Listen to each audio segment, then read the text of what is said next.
नमस्कार दोस्तों, मैं रोहित कुमार आप सभी लोगों का directstudy.com पे बहुत बहुत स्वागत करता हूँ।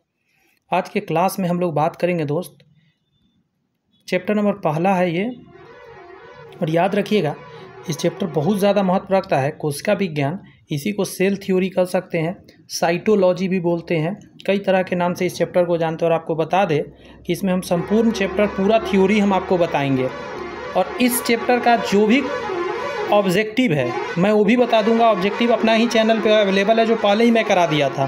वो टोटल ऑब्जेक्टिव भी आप जाके देख सकते हैं। एक दो ऑब्जेक्टिव नहीं, मैंने जो ऑब्जेक्टिव कराया था दोस्त, मैं आपको बता दूं, एक सेकेंड दीजिए। 150 के करीब ऑब्जेक्टिव एकमात्र चैप्टर से मैंने कराया था, ठीक है। तो वो भी जाके आप देख सकते हैं। मैं अभी बता दे रहा हूँ कहाँ मिलेगा। ये हर चीज़ के लिए काम आएगा। किसी भी एग्ज़ाम का तैयारी करो, बिहार एसएससी हो गया, स्टेट हो गया, रेलवे, बिहार एसएससी या किसी और भी एग्ज़ाम के लिए, क्योंकि कंप्लीट है इसमें पूरा का पूरा फर्स्ट चैप्टर, ठीक है। तो आइए दिखाते हैं कहाँ पे है इसका ऑब्जेक्टिव। जब आप इस चैनल के प्लेलिस्ट में जाइएगा तो आपको प्लेलिस्ट देखिएगा, उसमें पहला आपको ये वीडियो दिखेगा, फिजिक्स लिखा हुआ है। इसमें साइंस का भी डाला हुआ है। नीचे में जाएंगे इसके अंदर तो आपको मिल जाएगा, आपको सेल नाम से चैप्टर होगा, कोशिका विज्ञान के नाम से। आप वहां जाके इसके सारे ऑब्जेक्टिव देख सकते हैं चैप्टर पढ़ने के बाद, ताकि आपका रिवीजन भी अच्छा से हो सके। इसीलिए मैं बता दिया हूं। तो चलिए आज का क्लास स्टार्ट करते हैं। आपसे एक छोटा सा रिक्वेस्ट रहेगा कि चैनल सब्सक्राइब करके बेल आइकन प्रेस कर सकते हैं, ताकि जब भी मैं वीडियो अपलोड करूँ आपको आसानी से मिल सके। चूँकि ये क्लास पहला है इसलिए मैं अपने बारे में थोड़ा सा बता दूँ। बहुत सारे स्टूडेंट देखते हैं तो उनको नहीं पता होता है। मैं बता दूँ, मेरा नाम रोहित कुमार हुआ दोस्त। नेक्स्ट क्लास से मैं अपने बारे में नहीं बताऊंगा, पहला वीडियो है क्लास का, इसलिए बता दे रहा हूँ चैप्टर का। यहाँ पे जान लीजिए, मैं खुद गवर्नमेंट जॉब में हूँ। directstudy.com आज से नहीं, 2009 से ही मैं इसको चला रहा हूँ।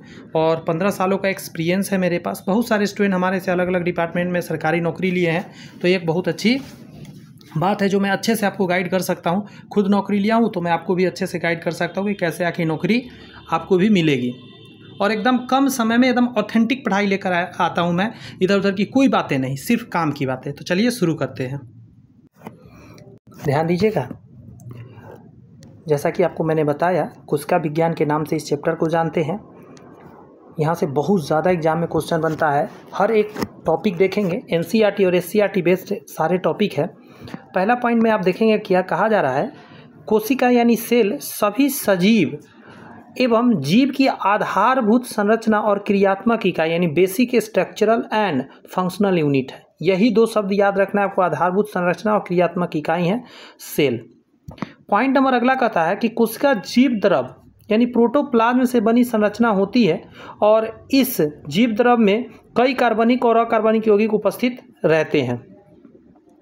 आगे है कि सभी सजीवों की कोशिका एक समान नहीं होती है। ये बात भी पता होना चाहिए आपको। अलग अलग सजीवों की कोशिका का आकार, स्वरूप यानी शेप, संख्या में एक दूसरे के काफ़ी भिन्न होती है। ऐसा नहीं कि ये रिपीट होती है, अलग अलग जीव का अलग अलग टाइप का रहता है। यहाँ कह रहा है संसार की सबसे छोटी कोशिका माइक्रोप्लाज्मा गैलीसेप्टिकम है, इसको माइकोप्लाज्मा बोलते हैं। और ये क्वेश्चन कई बार एग्जाम में आया हुआ है कि संसार का सबसे छोटा कोशिका कौन है, तो आप माइकोप्लाज्मा बोलेंगे, यह ध्यान रखिएगा। नेक्स्ट है आपका कोशिका की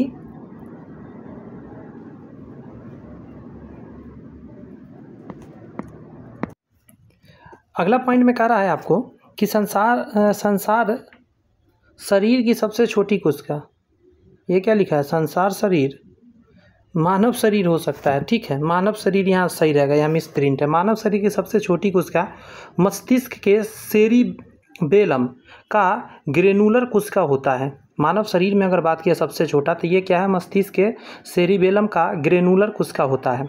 और सबसे बड़ा की बात करिएगा, शुतुरमुर्ग का अंडा होता है। सबसे छोटा कोशिका संसार का माइकोप्लाज्मा होता है, माइक्रोप्लाज्मा भी बोलते हैं इसको। आगे कहा जा रहा है कि मानव शरीर का सबसे बड़ी कोशिका, मानव शरीर की सबसे लंबी कोशिका न्यूरॉन का होता है, ये तो हम लोग जानते हैं। मानव शरीर का सबसे बड़ा अगर साइज में बोला जाए तो अंडाणु है, जो फीमेल का है वो।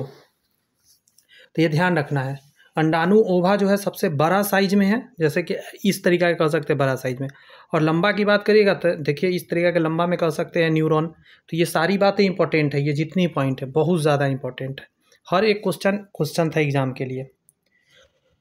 कोशिका का आकार एवं आकृति कैसी होगी, यह कोशिका के कार्य पर निर्भर करता है। ये बात समझ गए होंगे। अर्थात अलग अलग कार्य करने वाले कोशिका का आकार एवं आकृति एक दूसरे से भिन्न यानी अलग होती है। क्लियर है बात। कुछ कोशिका अपना आकार पल पल बदलते भी रहते हैं। अमीबा तथा मनुष्य का WBC कोशिका का आकार निश्चित नहीं रहता है। ये दोनों ही कोशिका अपना आकार बदलते रहते हैं। तो ये दोनों नाम याद रखिएगा, अमीबा और मनुष्य का WBC, वाइट ब्लड कार्पसेल्स या वाइट ब्लड सेल्स भी कहते हैं। सभी सजीवों में कोशिका की संख्या भी एक समान नहीं होती है। कोशिका के संख्या के आधार पर सजीवों को दो समूहों में रखा गया है। पहला कह रहा है यूनिसेलुलर यानी एक कोशिकीय, और अगला कह रहा है मल्टीसेलुलर यानी बहुकोशिकीय। यूनिसेलुलर को अगर पढ़ेंगे आप तो कह रहा है जब जीवों के शरीर केवल एक ही कोशिका से निर्मित होता है और वह एक कोशिकीय जीव कहलाती है। वो जो जीव है वो एक कोशिकीय जीव होगा। कह रहा है ये जीव आँखों से दिखाई नहीं पड़ते हैं, इन्हें देखने हेतु सूक्ष्मदर्शी की आवश्यकता पड़ती है। जैसे एग्जाम्पल में देख सकते हैं सूक्ष्म जीव जितने भी है माइक्रो ऑर्गेनिज्म, ये सारे क्या है, सिंगल सेल है, एक ही सेल का बना है। बहुकोशिकीय की बात कीजिएगा तो इन जीवों का जो शरीर है अनेक कोशिकाओं से मिलकर बना होता है। सभी देखने वाले सजीव जो भी आपको जीवित चीज़ दिख रहा है वो सारे हो गए बहुकोशिकीय। कह रहा है विभिन्न सजीवों में कोशिका की संख्या कितनी होगी यह सजीवों के शरीर के आकार पर निर्भर करता है। शरीर का आकार जितना बड़ा होगा कोशिका उतना ही अधिक संख्या में होगा। कोशिका के बारे में कैसे कैसे क्या हुआ है, कोशिका का विकास क्रम को पढ़ लेते हैं जरा। ठीक है, सबसे पहले कह रहा है 1590 में जेड जैनसन एवं एच जैनसन, दो वैज्ञानिक का नाम यहाँ पे है, जेड जैनसन और एच जैनसन ने माइक्रोस्कोप की खोज कर दिया। तो पहला तो यही क्वेश्चन हो गया कि माइक्रोस्कोप का खोज करता कौन, तो Z Jansen and H Jansen. देखिए एक होता है टेलीस्कोप, जो बड़े दूर के चीज़ को देखने के लिए होता है ना, उसको टेलीस्कोप कहते हैं। जो पास की चीज़ को, इतनी छोटी चीज़ों को देखने के लिए होता है उसको हम लोग माइक्रोस्कोप बोलते हैं।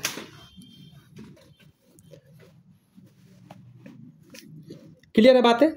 तो कहा जाता है कोशिका अध्ययन का मार्ग आसान कर दिया इन दोनों ने खोज करके। अब कह रहा है 1665 में रॉबर्ट हुक ने अपने द्वारा बनाए गए माइक्रोस्कोप से, समझे, कोशिका की खोज की। कोशिका का नामकरण भी रॉबर्ट हुक के द्वारा किया गया। तो दो क्वेश्चन बना। सबसे पहले कि कोशिका की खोज किसने किया, तो रॉबर्ट हुक। ईस्वी कब हुआ, तो 1665। और एक और बात, कोशिका नामकरण किसने किया, तो नाम देने वाला भी रॉबर्ट हुक है। तो दो तीन क्वेश्चन यहाँ लाइन से बना था। यहाँ पे है कि कोशिका लैटिन शब्द से बना है जिसका शाब्दिक अर्थ होता है छोटा कमरा। ये जो सेल है, सेल का मतलब क्या होता है, छोटा कमरा होता है। अगला पॉइंट में कह रहा है रॉबर्ट हुक ने कोशिका की खोज कॉर्क यानी पेड़ की छाल के टुकड़ा में किया था। क्लियर है बात। आगे कहा जा रहा है रॉबर्ट हुक द्वारा खोजा गया कोशिका का मृत कोशिका था। रॉबर्ट हुक ने जो खोजा था वो मृत कोशिका खोजा था, ध्यान रखना है। आगे कह रहा है 1683 ल्यूवेनहुक द्वारा सर्वप्रथम जीवित कोशिका की खोज किया गया।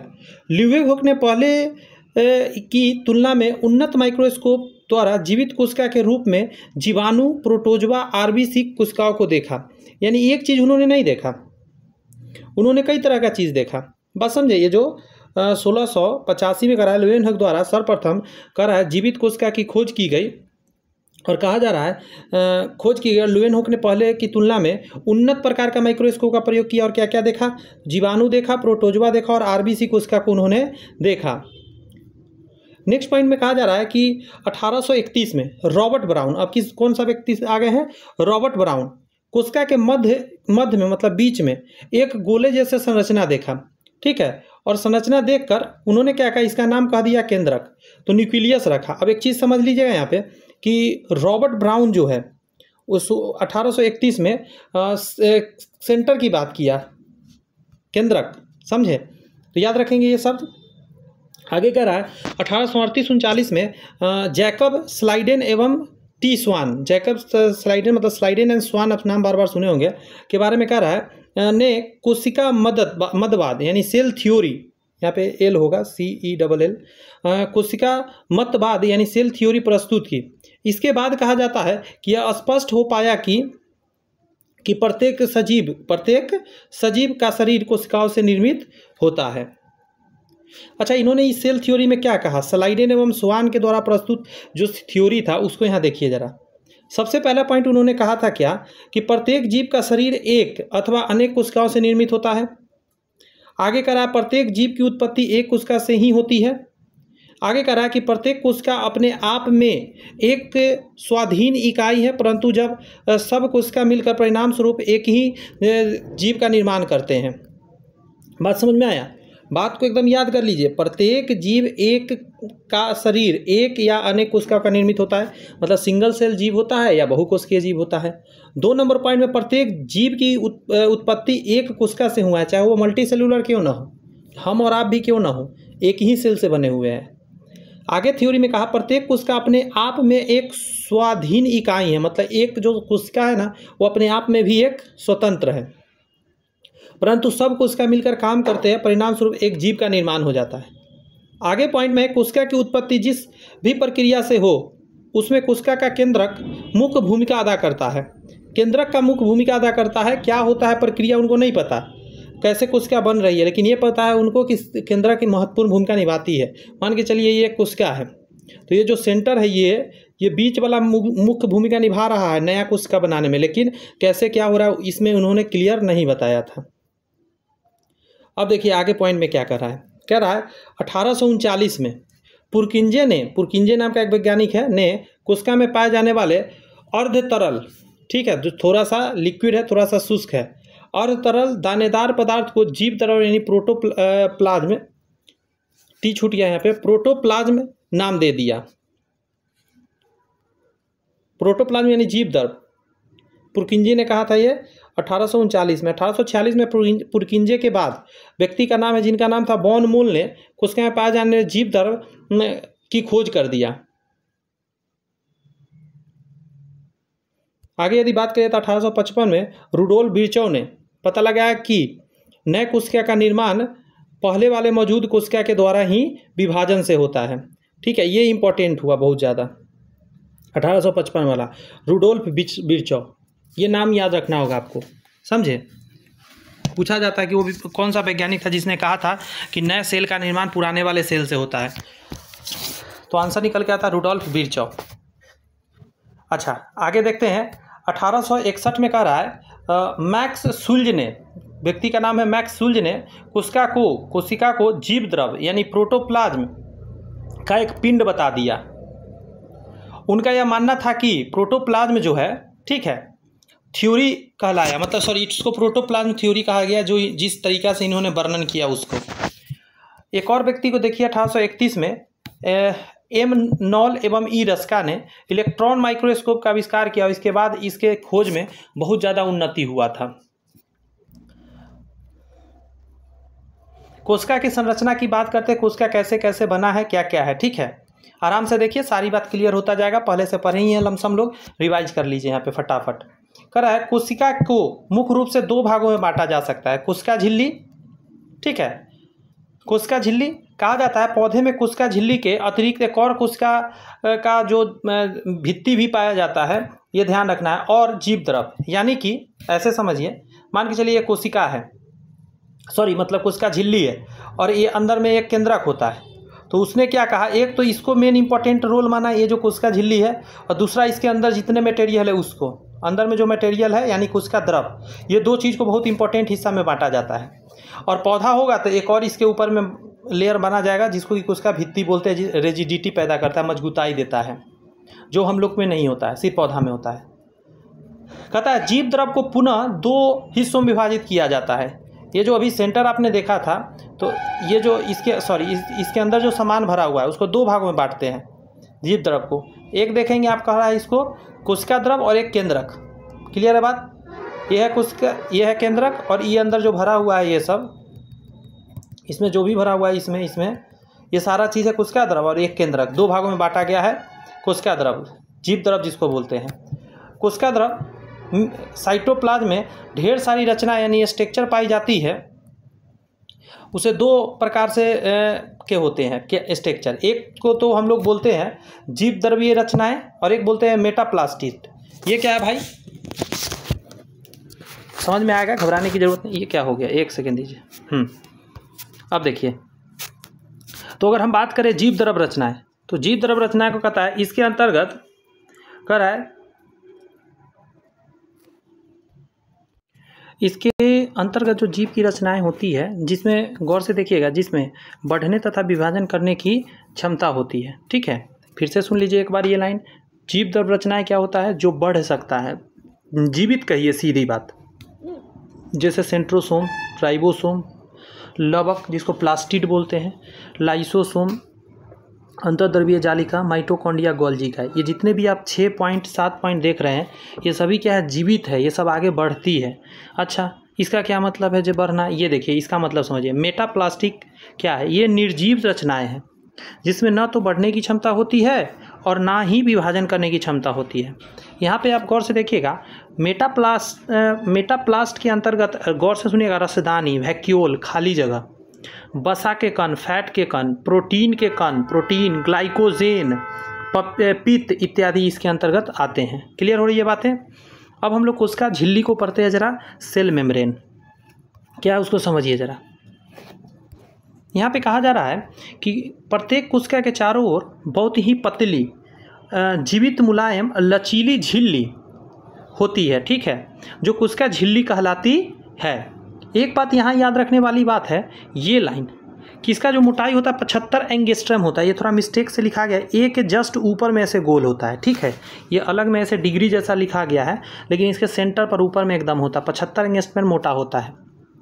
ठीक है बात। नेक्स्ट कह रहा है कि कोशिका झिल्ली कोशिका को दूसरी कोशिका या बाहरी वातावरण से क्या करता है? इसको अलग रखता है, बचाता है। नेक्स्ट है कि कोशिका झिल्ली अर्धपरागम यानी सेमी परमिएबल या रचनात्मक परागम यानी सिलेक्टिव परमिएबल होती है, क्योंकि इस झिल्ली से होकर कुछ ही पदार्थ कोशिका के अंदर बाहर आ जा सकती है, सभी पदार्थ नहीं। ठीक है, आगे है कोशिका झिल्ली लिपिड और प्रोटीन की बनी होती है। आगे कह रहा है इस झिल्ली में दो परत प्रोटीन की और इसके बीच एक परत वसा की होती है। कोशिका झिल्ली के संबंध में कहा जाता है कि तरल मोज़ेक मॉडल सिंगर एवं निकोल्सन ने दिया था। ये बहुत इंपॉर्टेंट है कोशिका झिल्ली के बारे में। ठीक है, ये दो व्यक्ति का नाम, तरल मोज़ेक मॉडल सिंगर एवं निकोल्सन ने दिया था। आगे कह रहा है कोशिका झिल्ली के प्रमुख कार्य क्या है?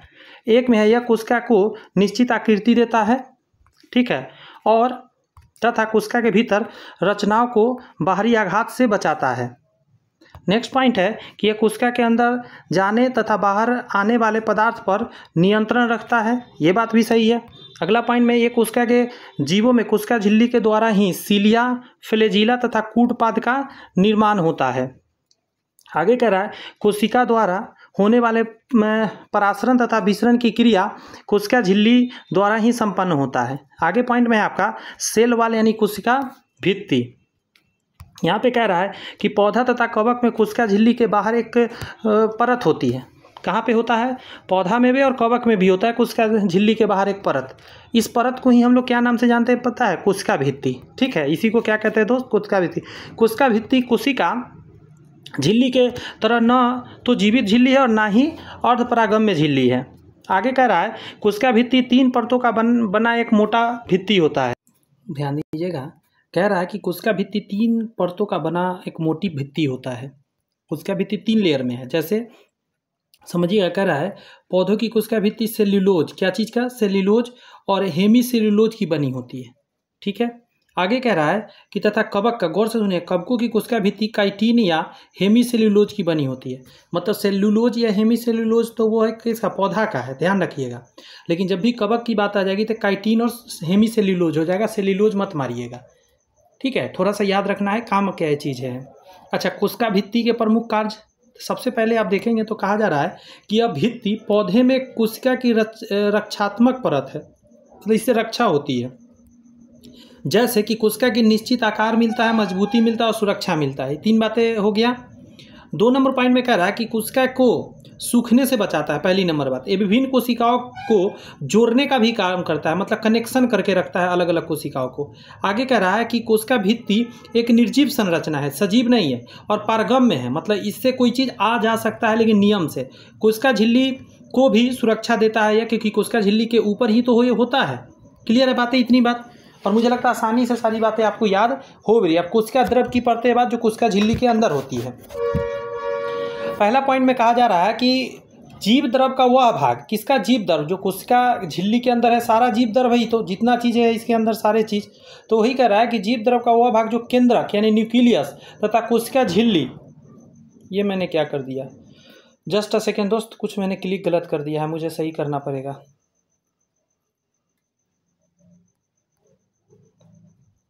थोड़ा देर दीजिए मुझे, कहाँ पे मैं था, थोड़ा और ऊपर था, थोड़ा देर दीजिए, ये सारी बात एक सेकेंड दीजिए। जी हाँ, एक बार फिर से बात कर लेते हैं, थोड़ा सा ध्यान दीजिए। हम ये कह रहे थे कि जीव द्रव का वह भाग जो केंद्रक न्यूक्लियस तथा कोशिका झिल्ली के मध्य में होता है। आगे कहा जा रहा है, इसको भी ध्यान दिया कि कोशिका झिल्ली के मध्य होता है और उसकी कोशिका द्रव कहा जाता है।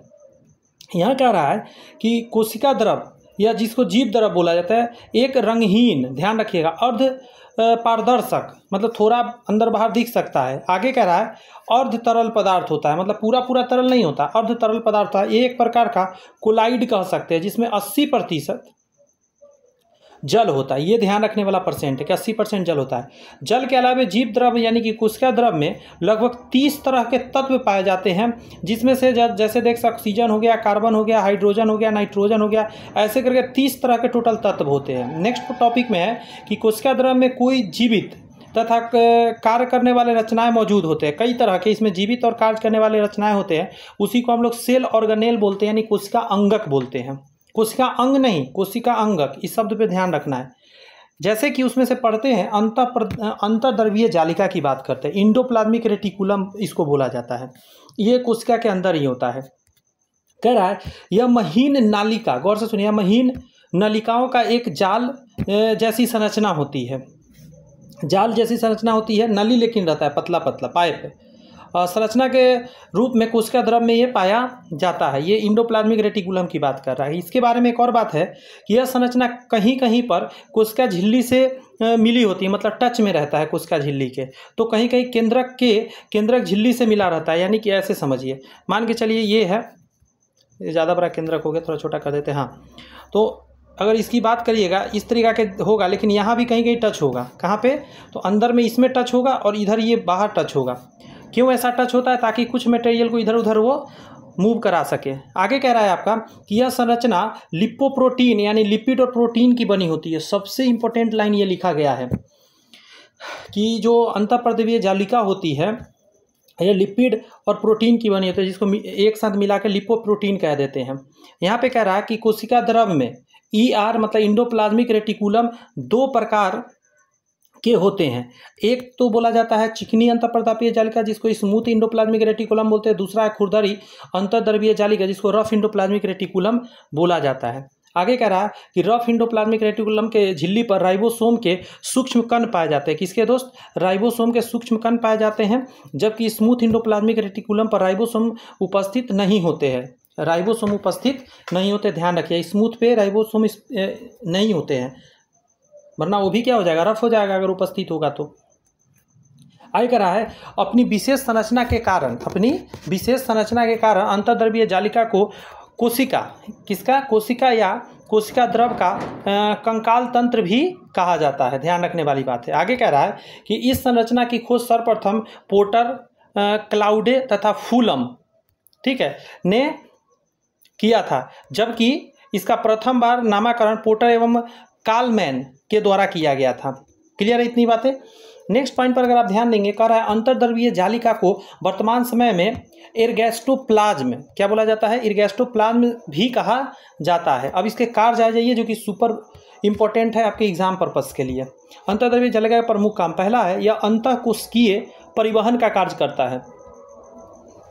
आपको उसी समय यह परिवहन वाली बात समझ में आ जानी चाहिए थे, जिस समय मैंने बोला था कि ये जो होता है ये इधर भी कनेक्ट होता है और इसके साथ भी ऐसे ऐसे करके कनेक्ट रहता है, तो परिवहन वही समझ में आ जाना चाहिए था। आगे कह रहा है आपको कि अंतर्द्रवीय जालिका के नली में तरल द्रव्य भरा रहता है, जिसे यह कोशिका द्रव के विभिन्न हिस्सों में वितरित करते रहता है। इधर से उधर कोशिका में पहुंचाते रहता है, इधर से इधर, जिधर जिधर जरूरत पड़ता है उधर ये मटेरियल पहुंचाने का काम करता है। कोशिका द्रव के अंदर प्रोटीन का परिवहन मुख्यतः अंतर्द्रव्य जालिका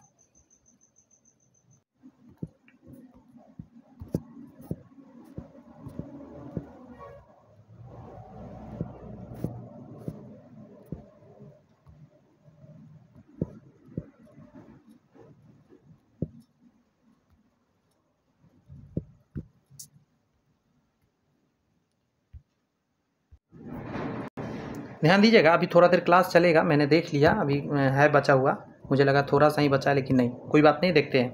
कह रहा है अब तक कोशिका के बारे में जितनी जानकारी हम लोगों ने प्राप्त करा, ठीक है, उससे क्या हुआ, इससे वे विकसित कोशिका है। कह रहा है विकसित कोशिका ही यूकैरियोटिक कोशिका होती है, सभी पौधा एवं जंतु में पाई जाती है। लेकिन पृथ्वी पर अगर हम बात करेंगे, क्या चीज़ पर दोस्त, पृथ्वी पर बात करिएगा तो पहली बार जो अवतरित हुआ था कोशिका वो यूकैरियोटिक की तरह नहीं था, मतलब यूकैरियोटिक की तरह नहीं था, इसमें कोई कोशिकीय संरचना का अभाव था, बहुत तरह के अंदर कोशिका संरचना नहीं था। कह रहा है कि इस तरह के कम विकसित कोशिका को हम लोग प्रोकैरियोटिक कोशिका कहते हैं।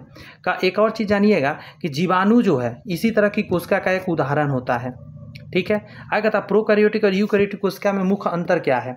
तो पहला अगर अंतर देखिएगा तो प्रोकैरियोटिक प्राचीन, ठीक है, कम विकसित कोशिका है, इसका आकार अगर देखा जाए छोटा होता है, जबकि यूकैरियोटिक विकसित होता है, और इसके बारे में कहा था इसका आकार प्रोकैरियोटिक से बहुत बड़ा होता है। आगे कह रहा है प्रोकैरियोटिक में वास्तविक केंद्रक नहीं पाया जाता है,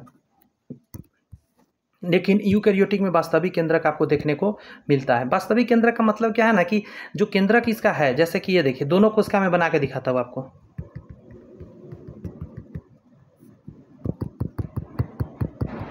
मतलब दोनों में सेम ही चीज़ होता है, बहुत चीज़ का अंतर है लेकिन उतना भी नहीं है। लेकिन इसमें एक अंदर में झिल्ली से घिरा होता है सेंटर, इसमें नहीं होता है वो झिल्ली, बस इतने अंतर है प्रोकैरियोटिक में। आगे आपका देखेंगे कि प्रोकैरियोटिक में वास्तविक केंद्रक नहीं पाए जाते, जबकि यूकैरियोटिक में होते हैं। नेक्स्ट टॉपिक आ रहा है प्रोकैरियोटिक में, गौर से सुनिए, क्लोरोप्लास्ट, गोल्जी काय, माइटोकॉन्ड्रिया, अंतर्द्रव्यीय जालिका का अभाव होता है, ये सब चीज़ नहीं होता है, जबकि यूकैरियोटिक में ये सारे चीज़ पाए जाते हैं। आगे कह रहा है प्रोकैरियोटिक में केवल एक गुणसूत्र होते हैं तथा डीएनए में हिस्टोन प्रोटीन नहीं होते हैं, डीएनए में हिस्टोन प्रोटीन नहीं रहते हैं, जबकि यूकैरियोटिक में यदि बात करिएगा तो एक से अधिक क्रोमोसोम में गुणसूत्र पाए जाते हैं। आगे कह रहा है डीएनए में हिस्टोन प्रोटीन पाए जाते हैं। क्लियर है बात। प्रोकैरियोटिक में 70 एस राइबोसोम होते हैं और यूकैरियोटिक में 80 एस, ये तो ऊपर ही मैंने क्लियर किया था। नेक्स्ट टॉपिक पर अगर बात करिएगा तो प्रोकैरियोटिक में केंद्रक नहीं होता है, लेकिन इसमें केंद्रक उपस्थित होता है, देख लीजिए केंद्रक होता है।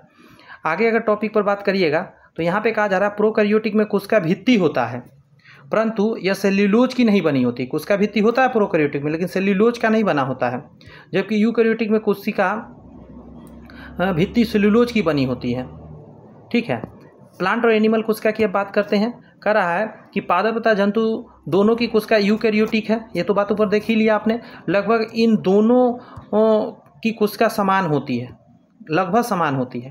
आगे कह रहा है कि कुछ कोशिका संरचना दृष्टिकोण से पादप तथा जंतु में अंतर आप देख सकते हैं, जो इस प्रकार है। चला देखिए पहला नंबर, कह रहा है पादप कोशिका में कोशिका भित्ति होता है, सबसे इंपॉर्टेंट तो यही है। आगे कह रहा है जैसा कि मैंने बताया कि पादप में कोशिका भित्ति पाया जाता है, लेकिन जंतु में इसका कमी होता है, ठीक है, ये ध्यान रखने वाली बात है। अगला पॉइंट, अच्छा पढ़ क्या रहे हैं ये बात माइंड में रखिएगा, ऐसा नहीं कि यही मेन भूल जाइएगा। अंतर पढ़ रहे हैं आप, पादप और जंतु कोशिका में अंतर। तो पहला तो पॉइंट अच्छे से याद हो गया, पादप में कोशिका भित्ति होता है, जंतु में इसका अभाव होता है। दूसरा पॉइंट है कि पादप कोशिका आकार जंतु कोशिका की तुलना में बड़ा होता है। पौधा का जो होता है ना कोशिका, बड़ा साइज का होता है। आगे है पादप कोशिका में कोशिका मतलब एक चीज़ समझिए, पादप कोशिका में जो वृद्धि कोशिकाओं के आकार बढ़ने से होता है, कोशिका का आकार बढ़ने से होता है, लेकिन मानव में ऐसा नहीं है, मतलब मानव नहीं, जंतु में ऐसा नहीं है। वृद्धि कोशिका की संख्या बढ़ने से होता है। बात समझ में, दोनों में अंतर क्या है, वहाँ कोशिका साइज ही बढ़ जाता है। आगे कराए कठोर कोशिका भित्ति के कारण पादप कोशिका नियमित आकार का होता है, जबकि जंतु कोशिका में अनाकीर्त होता है, कोई भी मतलब शेप साइज में बदलते रहता है। आगे कह रहा है पादप कोशिका में लवक पाया जाता है, लेकिन जंतु कोशिका में लवक नहीं होते हैं, प्लास्टिस जिसको बोलते हैं। आगे कह रहा है पादप कोशिका में सेंट्रोसोम का अभाव होता है, लेकिन जंतु कोशिका में सेंट्रोसोम होता है, ये ऊपर आपने देखा था।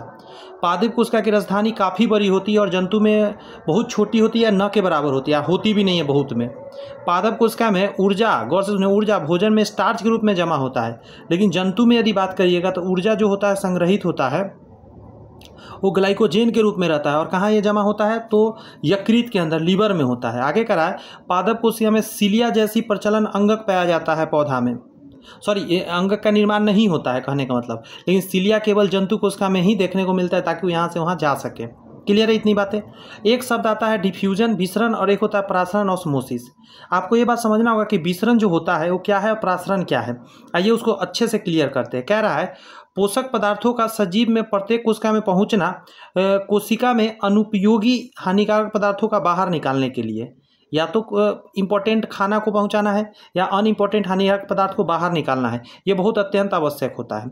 इस कार्य हेतु सजीवों में परिवहन यानी ट्रांसपोर्टेशन सिस्टम का क्या होता है, निर्माण होता है। आगे कह रहा है कि पदार्थों के परिवहन में विसरण और प्रासरण ही मुख्य भूमिका अदा करता है। विसरण तथा प्रासरण के द्वारा बिना ऊर्जा, गौर से बिना ऊर्जा खर्च के ही परिवहन होता है। ये इंपॉर्टेंट बात है। ये क्वेश्चन था कि ऊर्जा का यूज होता है कि नहीं होता है। नहीं, ऊर्जा का जरूरत नहीं पड़ता इसमें। ये प्रोसेस है। क्या है देखिए, सबसे पहले बात कीजिए विसरण या डिफ्यूजन। तो इसमें क्या लिखा है, द्रव, गैस और विलय के अणुओं को दोनों में, मतलब गैस और द्रव दोनों में विसरण का क्रियाकलाप होता है डिफ्यूजन। लेकिन ये जो लिखा गया था ये परासरण, ये सिर्फ द्रव में होता है, ये ध्यान रखना है। विसरण दोनों में हो जाता है। वही बात लिखा गया है कि ठोस हो द्रव हो, ठीक है, विलय के अणुओं उसके अधिक सांद्रित वाले क्षेत्र से कम सांद्रत वाला में, अधिक सांद्रण से कम सांद्रत वाले क्षेत्र में जो ये मूवमेंट होता है, गति जो होता है, इसी को हम लोग क्या बोलते हैं, विसरण कहलाता है। अगर विसरण की क्रिया तब होती है जब पदार्थ का अणु, ठीक है, पदार्थ का अणु प्राप्त स्थान से समान रूप से नहीं फैल जाए, तब तक होते रहता है। विसरण करने वाले प्रत्येक अणु दिशाओं में अनियमित रूप से फैलते रहते हैं जहां उस अणु की सांद्रता कम होती है। आगे कह रहा है प्रत्येक पदार्थ का विसरण, ठीक है, उसी तंत्र यानी सिस्टम में होने वाले पदार्थों के विसरण पर निर्भर नहीं करता है। अर्थात गौर से सुनिएगा कि एक पदार्थ का विसरण दूसरे पदार्थ से स्वतंत्र होता है। मान के चलिए कि एक बॉक्स है, दो बॉक्स मान के लिए, एक में डाल दिया कार्बन डाइऑक्साइड गैस और अंदर पहले से गैसेज था, हवा था, यहाँ पे ऑक्सीजन डाल दिया, अंदर दूसरा कोई गैस था। तो इसका मिलने का प्रोसेस अलग होता है, इसका टाइमिंग अलग होगा, अलग तरीका होगा। वही बात यहाँ लिखा गया था। यहाँ करा है विसरण के उदाहरण, जैसे विसरण द्वारा गैस हो, जैसे ऑक्सीजन या कार्बन डाइऑक्साइड का आदान प्रदान कोशिका तथा बाहरी वातावरण के बीच होता है। क्लियर इतनी बातें। आगे करा है पौधों में उत्सर्जन में विसरण द्वारा जल वाष्प बाहर निकलते हैं।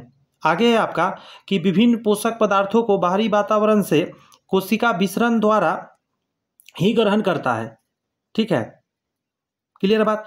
आगे करा है इत्र की बोतल खुलते ही कमरे में सुगंध फैल जाना। स्वच्छ जल से भरे बर्तन में इंक डाल देने पर पूरा ही पानी जो होता है विसरण के कारण क्या होता है, रंगीन हो जाता है। विसरण की क्रिया धीमी गति से होती है, यह ध्यान रखने वाली बात है। इसके लिए कोशिका का, गौर से सुनिएगा, जीवित होना जरूरी होता है। विसरण द्वारा स्थानांतरण एक कोशिका से दूसरे कोशिका में या कम दूरी तक ही हो पाता है। विसरण की दर पदार्थों के आकार पर निर्भर करता है। छोटे आकार के पदार्थ विसरण तेज गति से करेगा और बड़े आकार वाला जो होगा उसको टाइम लग जाएगा। छोटा वाला जल्दी करेगा, बड़ा आकार वाला को समय ज़्यादा लगता है। प्रासरण को पढ़ते ओस्मोसिस। प्रासरण की प्रक्रिया जल यानी विलायक के अणु अर्धपरागम्य झिल्लियों के द्वारा जल के अर्धपरागम्य झिल्लियों द्वारा जल के अधिक सांद्रण वाले क्षेत्र से कम सांद्रण वाले क्षेत्र की ओर होता है। प्रासरण की क्रिया बिना अर्धपरागम्य झिल्ली के संभव नहीं हो पाता। अर्धपरागम्य झिल्ली चाहिए, सेमी परमिएबल मेम्ब्रेन बोलते हैं, ये इंपॉर्टेंट झिल्ली होता है। यहाँ कर रहा है प्रासरण द्वारा जल अर्धपरागम्य झिल्ली से होकर तब तक गमन करते रहता है जब तक कि अर्धपरागम्य झिल्ली के दोनों ओर का जो संतुलन होता है बराबर ना हो जाए। ऐसे समझिए, ये पानी है, इस पानी के अंदर आपने एक किशमिश का टुकड़ा डाल दिया, वो चिपटा हुआ था, मतलब सिकुड़ा हुआ था, समझ रहे हैं ना, रिंकल पड़ा हुआ था। अब पानी इसके अंदर जाने लगेगा, पानी अंदर तो जाएगा, अंदर से बाहर ना निकलेगा, बात समझे, अंदर सिर्फ जाता रहेगा और उस समय तक जाता रहेगा जब तक बाहर का कंसंट्रेशन और अंदर का कंसंट्रेशन बराबर ना हो जाए। फूल गया। अब आप क्या कीजिए, इसी को निकालिए और बाहर थोड़ा देर के लिए रख दीजिए। यहाँ पे रख दिया आपने बाहर। अब इसके अंदर नमक ढेर सारा मिला दीजिए। अब इसको फिर से अंदर डालिए। अब पता है क्या हो जाएगा, अब ये नमक क्या करेगा, कंसंट्रेशन हार्ड हो गया बाहर, अब अंदर से सारा पानी बाहर खींचने लगेगा, फिर ये सिकुड़ जाएगा। सिकुड़ना मतलब रिंकल फिर से पड़ जाएगा। क्लियर हो गई बातें, वही बात यहाँ लिखा हुआ है। यहाँ पे एक चीज़ समझिएगा, इसमें परासरणी दाब पढ़िए। एक मिनट। ऑस्मोटिक प्रेशर क्या होता है? तो परासरणी दाब विलयन उत्पन्न वह दाब है, विलयन में उत्पन्न वह दाब है जो कह रहा है कि अर्धपरागम में झिल्ली से होने वाले जल या विलयन के गमन को रोक देता है। कह रहा है परासरण दाब की अगर बात करिएगा तो विलयन में उपस्थित विलय सल्यूट के अणुओं का सीधा समानुपाती होता है। उदाहरण समझिए जरा। कह रहा है परासरण द्वारा पौधे अपने मूल रूम से भूमि से जल अवशोषित करते हैं। पौधे के कोशिका में जल का संचलन परासरण के द्वारा होता है। आगे कह रहा है परासरण द्वारा पौधे के विभिन्न अंग स्फीत यानी टर्जिड रहते हैं, जिससे वह अंग अपना कार्य अच्छी तरह कर पाते हैं, मतलब सीधा खड़ा रहता है, टाइट रहता है, ये कहना चाह रहा है। आगे कह रहा है पौधे के पत्तियों से पौधे के विभिन्न भागों में खाद्य पदार्थों का जो वितरण परासरण के द्वारा ही होता है। क्लियर है बात? आगे कह रहा है पत्तियों में पाए जाने वाले रंध्र के खुलने और बंद होने के कारण भी परासरण का मुख्य भूमिका होती है। आगे कह रहा है परासरण का कोशिका के साथ क्या संबंध है? तो यहाँ पे कह रहा है कि प्रत्येक कोशिका में कोशिका द्रव होता है। ये बात हम लोग ने ऊपर देखा ही है।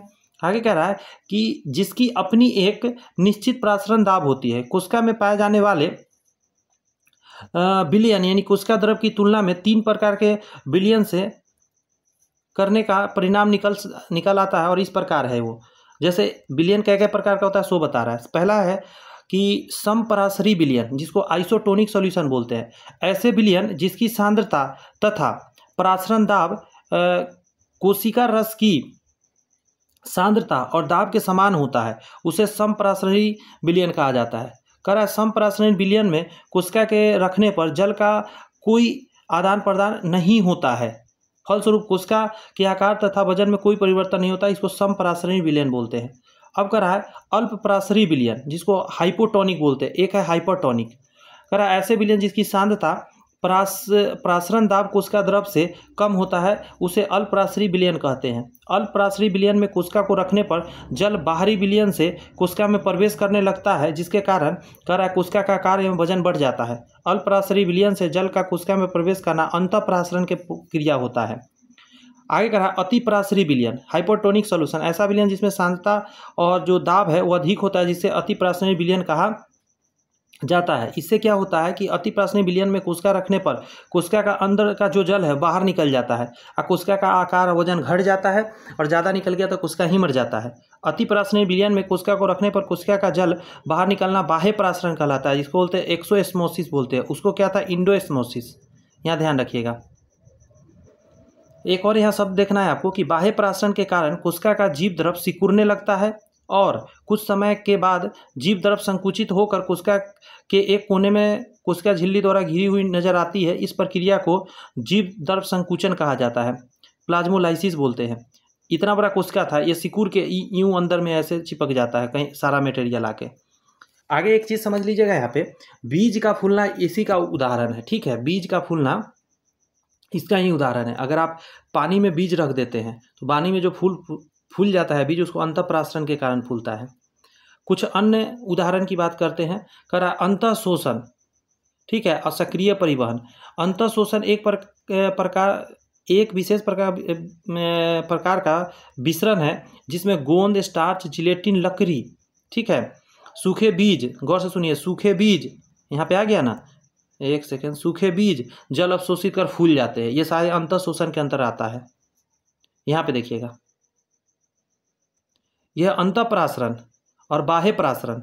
तो इसमें क्या होता है, पानी अंदर जाता है, इसमें बाहर निकल जाता है, लेकिन एक शब्द में थोड़ा सा चेंजिंग कर देते हैं, शोषण लगा देते हैं, तो वहाँ कोशिका के लिए था, यहाँ पे हो जाएगा आपका बीज के लिए, लकड़ी के लिए, या कोई भी गोंद वगैरह फूल जाता है। सक्रिय परिवहन क्या? Active transport. जब पदार्थ के स्थानांतरण में ऊर्जा खर्च होता है तो इसे परिवहन को हम लोग क्या बोलते हैं? सक्रिय परिवहन बोलते हैं, एक्टिव बोलते हैं। निष्क्रिय क्या बोलते हैं? जिसमें क्या होता है कि एनर्जी ना लगे, जब पदार्थ के परिवहन में बिना ऊर्जा खर्च किए प्रोसेस हो। जैसे देखिए, गौर से सुनिए, पौधा में जल का ऊपर चढ़ना, याद रखिएगा, वो निष्क्रिय परिवहन है। और जो पत्ती में भोजन बना है उसको पूरे पत्ता में फैलाना, मतलब पूरे पौधा में फैलाना, वो क्या है आपका? तो एक्टिव है, वो सक्रिय परिवहन के अंतर्गत आता है, उसमें एनर्जी लगता है। अगला टॉपिक है आपका इंडोसाइटोसिस। एक कोशिका जीव अमीबा कि कोशिका झिल्ली का लचीलापन कोशिका, ठीक है, कोशिका को इस योग्य बना देता है कि वह बाहरी वातावरण से भोजन को ग्रहण कर सके, और कोशिका झिल्ली द्वारा संपन्न इस कार्य को एंडोसाइटोसिस बोलते हैं, ताकि बाहर का भोजन अंदर में एंट्री कर जाए उसके। अगर जीव द्रव विकुंचन डिप्लोमोलाइसिस, जीव द्रव विकुंचन कोशिका को आकार को अगर अल्प पराशरी विलयन में रख दे तो अंतःपरासरण के कारण जीव द्रव पुनः अपने पहले वाले स्थिति प्राप्त कर लेता है। इस प्रक्रिया को जीव द्रव विकुंचन कहते हैं। चलो ठीक है भाई, आगे कहते हैं कोशिका विभाजन या सेल डिवीजन क्या है, इसे फटाफट समझ लेते हैं। यहाँ पे कहा जा रहा है आपको कि सर्वप्रथम कोशिका सिद्धांत से यह सिद्ध हुआ था कि नए कोशिका का जो निर्माण है वो पहले वाले मौजूद कोशिका के द्वारा ही होता है। आगे कह रहा है इसमें केंद्रक की महत्वपूर्ण भूमिका होती है। सेल थ्योरी देने वाले ने बताया था ये बात। कहता है पुराने तथा पैतृक कोशिका पेरेंट सेल से नए अथवा संतत कोशिका जिसको डॉटर सेल का निर्माण होता है कोशिका विभाजन कहलाता है। इतनी बात तो समझ में आ गई। जीवन की निरंतरता कोशिका विभाजन पर निर्भर करती है। कह रहा है क्योंकि कोशिका विभाजन के द्वारा ही कोशिका बनता है और पुनः कोशिका का समूह बनता है, अतः जीव का निर्माण हो जाता है। कोशिका विभाजन 3 प्रकार की होती है। असूत्री विभाजन पहला है, ठीक है, असूत्री, समसूत्री है, और पहला का था माइटोसिस, दूसरा है माइटोसिस, तीसरा अर्धसूत्री मियोसिस। क्या है, तीनों को समझते हैं। असूत्री विभाजन सबसे पहले देखते हैं। विभाजन अमाइटोसिस सेल डिवीजन। इस विभाजन में सबसे पहले गौर से सुनिएगा, केंद्रक लंबा होता है, केंद्रक का लंबा साइज हो जाना, फिर बीच से टूटकर 2 भागों में बढ़ जाते हैं और इस तरह केंद्रक 2 केंद्र बन जाते हैं। इसके बाद कोशिका द्रव साइटोप्लाज्म का 2 भाग में विभाजन होता है और प्रत्येक भाग एक नए केंद्र को घेर लेता है, ठीक है, और 2 कोशिकाएं बना लेता है। आगे कहता है असूत्री कोशिका विभाजन में क्रोमोसोम का निर्माण नहीं होता है। ये सब पर ध्यान दिया, क्रोमोसोम का निर्माण नहीं होता है और ना ही केंद्रक झिल्ली सेल मेम्ब्रेन का क्या होता है, लोप होता है। आगे कह रहा है जीवाणु तथा रोगग्रस्त कोशिका में असूत्री विभाजन होता है। जीवाणु हो गया या रोगग्रस्त कोशिका होता है, उसमें असूत्री विभाजन हो रहा है। देखिए 2 और सूत्री जान लेंगे ना तो आपको थोड़ा आसान लगने लगेगा। अभी थोड़ा सा दिक्कत हो सकता है। आप अगला सुनिए। अब समसूत्री विभाजन पढ़ते हैं, माइटोसिस सेल डिवीजन। इस कोशिका विभाजन में का खोज वाल्टर फ्लेमिंग ने किया था, ये बात पहले जान लीजिए। कह रहा है यह कोशिका विभाजन जंतु और पौधे में कायिक कोशिका यानी सोमैटिक सेल में होता है। मतलब जो जेनेटिक, एक सेकेंड, क्या उसको बोला जाता है, रिप्रोडक्टिव जो सेल होते हैं उसकी बात यहाँ नहीं हो रही है, यहाँ हो रही है सोमैटिक। आगे कह रहा है समसूत्री विभाजन 2 अवस्था में होता है। समसूत्री की बात करिएगा।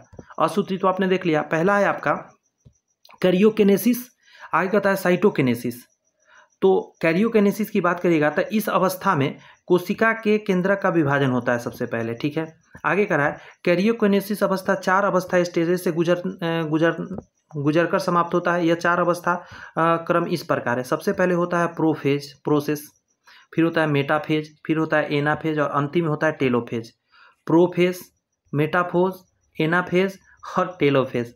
देखिए प्रोफेसर पहले बनता है आदमी, ठीक है, फिर मोटा होने लगता है खा खा के, प्रोफेसर बना, फिर खा खा के मोटा होने लगता है, फिर एक्सरसाइज स्टार्ट कर देता है, ठीक है, एक्सरसाइज करना स्टार्ट करता है और एक्सरसाइज के लिए क्या करता है, टेलरिंग का काम करता है। पहले प्रोफेसर बना, प्रॉब्लम क्या हुआ उसके साथ, मोटा हो गया, वो ज़्यादा खा पी लिया। अब एनाफेज मतलब एक्सरसाइज स्टार्ट करेगा, एक्सरसाइज में क्या करेगा तो टेलरिंग का काम करेगा, टेलर वाला मशीन चलाएगा। तो ये इसका प्रोसेस है, प्रोफेज, मेटाफेज, एनाफेज और टेलोफेज। आगे कह रहा है साइटोकाइनेसिस जब होता है तो कह रहा है इस अवस्था में कोशिका द्रव का विभाजन होता है। ऊपर वाला जो कैरियोकाइनेसिस हुआ था वो किसका था, न्यूक्लियस की बात हो रहा था। कह रहा है इस अवस्था में कैरियोकाइनेसिस के समाप्त होने के बाद शुरू होता है और इस अवस्था में पौधे तथा जंतु में एक समान रूप से नहीं होता है, दोनों में अलग होता है, पौधा में अलग और जंतु में अलग। कह रहा है जंतु कोशिका में टेलोफेज अवस्था के बाद कोशिका द्रव साइटोप्लाज्म कह रहा है बीचों बीच अंदर धंसकर 2 भागों में बढ़ जाता है। ये किसकी बात हो रही है तो आप कहेंगे ये जंतु में बात हुई है। लेकिन पादप में कह रहा है कि पादप के कोशिका द्रव अंदर की ओर धंसकर विभाजित नहीं होता है, बल्कि पादप के कोशिका द्रव के मध्य एक कोशिका, ठीक है, पट्टी यानी सेल प्लेट का निर्माण हो जाता है। इसके बाद सेल प्लेट के दोनों ओर सेल्यूलोज की दीवार बन जाती है और तब जाके होता है अंतःकोशिका द्रव 2 हिस्सों में विभाजित होता है। दोनों में प्रोसेस अलग है क्योंकि इसमें सेल मेम्ब्रेन है, इसी वजह से, सॉरी सेल वॉल है, इस वजह से करा है। इस तरह कैरियोकिनेसिस और साइटोकिनेसिस अवस्था के बाद एक कोशिका जो होता है, एक कोशिका, थोड़ा इधर उधर हो गया था यहाँ से, हाँ यहाँ मैं बता रहा था कि इस तरह कैरियोकिनेसिस और साइटोकिनेसिस अवस्था के बाद एक कोशिका से 2 कोशिका बनते हैं और प्रत्येक में क्रोमोजोम की संख्या बराबर हो जाती है। नए बने कोशिका में क्रोमोजोम की संख्या उतनी ही होती है जितनी कि जनक कोशिका पेरेंट सेल में होता है। आगे कह रहा है कि जीवों में पुनरुद्भवन यानी रीजनरेशन अथवा घावों का भरना इसी कोशिका का विभाजन का फलस्वरूप होता है हमारे शरीर में। ठीक है, अब आ जाइए, एक लास्ट बचा अर्धसूत्री विभाजन। याद रखिएगा ये जनन कोशिका में होता है। ठीक है, यही बात उस समय मैंने बताया था। मियोसिस सेल डिवीजन, यह विभाजन जनन कोशिका के परिपक्व हो जाने पर होता है। आगे कह रहा है कि यह विभाजन जनन कोशिका में होता है, इसके फलस्वरूप अगुणित युग्मक हैप्लॉइड गैमीट जैसे शुक्राणु कोशिका, स्पर्म सेल, अंडाणु कोशिका, ओवल सेल बनते हैं और जो जनन प्रक्रिया में होने वाले निषेचन में भाग लेते हैं। आगे कह रहा है अर्धसूत्री विभाजन 2 चरण में संपन्न होता है। पहला चरण को रिडक्शन डिवीजन या मियोसिस फर्स्ट कहा जाता है। ठीक है, और दूसरा चरण को होमोटाइपिक डिवीजन या मियोसिस सेकेंड कहा जाता है। फिर से सुन लीजिए, बड़ी इंपॉर्टेंट लाइन है यहाँ पे। अर्धसूत्री विभाजन 2 चरण में संपन्न हो रहा है। पहला चरण की अगर बात करिएगा तो इसको बोला जाता है आपका रिडक्शन डिवीजन या मियोसिस फर्स्ट, और दूसरा है आपका होमोटाइपिक डिवीजन या मियोसिस सेकेंड। आइए ना यहाँ से देखते हैं। करा अर्धसूत्री विभाजन का रिडक्शन डिवीजन या प्रथम जो विभाजन है वो इस प्रकार है। सबसे पहले होता है आपका प्रोफेज फर्स्ट, फिर मेटाफेज सेकेंड फर्स्ट, फिर एनाफेज फर्स्ट और फिर telophase first. Prophase, metaphase, anaphase, telophase. याद आया ऊपर से कुछ? थोड़ा देर पहले भी बताए थे। मेटाफेज, प्रोफेज, प्रोफेसर होता है, पहले प्रोफेसर बना, फिर मोटा हो गया, फिर एक्सरसाइज शुरू किया, फिर टेलरिंग का काम शुरू कर दिया। अब आइए, अर्धसूत्री विभाजन का रिडक्शन डिवीजन अब होगा। ठीक है, प्रथम चरण के बाद प्रोफेज फर्स्ट, अर्धसूत्री विभाजन के रिडक्शन के प्रोफेज फर्स्ट अवस्था चरण से गुजरता है। ये जो प्रोफेज फर्स्ट अवस्था है, प्रोफेसर बना है, तो कैसे कैसे बना है प्रोफेसर, तो देखिए यहाँ पे समझाते हैं प्रोफेसर कैसे कैसे बना है। थोड़ा छोटा करके समझाते हैं, एक साथ स्क्रीन पर आ जाएगा। हाँ, सबसे पहले लेप्टोटीन, उसके बाद जाइगोटीन, फिर पैकेटीन, फिर पिप्लोटीन, फिर है डाइकिनेसिस। फिर से सुनिए, लेप्टोटीन, फिर जाइगोटीन, फिर है पैकेटीन, पिप्लोटीन और फिर है डाइकिनेसिस। आगे कह रहा है रिडक्शन डिवीजन समाप्त होने पर कोशिका द्रव विभाजन होकर 2 अनुजात कोशिका बनता है की संख्या समान होता है, अगुणित हाइप्लॉइड होता है। आगे आपका मियोसिस सेकेंड का अवस्था माइटोसिस डिवीजन के तरह ही संपन्न होता है। आगे है, इस चरण में निम्नलिखित अवस्थाएं होती है। यहाँ पे है आपका प्रोफेज सेकेंड। अब हम मियोसिस सेकेंड अवस्था की बात कर रहा है। ठीक है, यहाँ पे आइए, थोड़ा पीछे आइए, फिर से समझ में आएगा। यहाँ बात कर रहे हैं कि गौर से सुनिए, रिडक्शन डिवीजन समाप्त होने पर कोशिका द्रव विभाजन होकर 2 अनुजात कोशिका बनाता है। 2 कोशिकाओं में गुणसूत्र की संख्या समान होती है परंतु अगुणित होती है, हाइप्लॉइड होती है। अब मियोसिस सेकेंड की यदि हम बात करेंगे तो इस अवस्था माइटोसिस डिवीजन के तरह ही संपन्न होता है।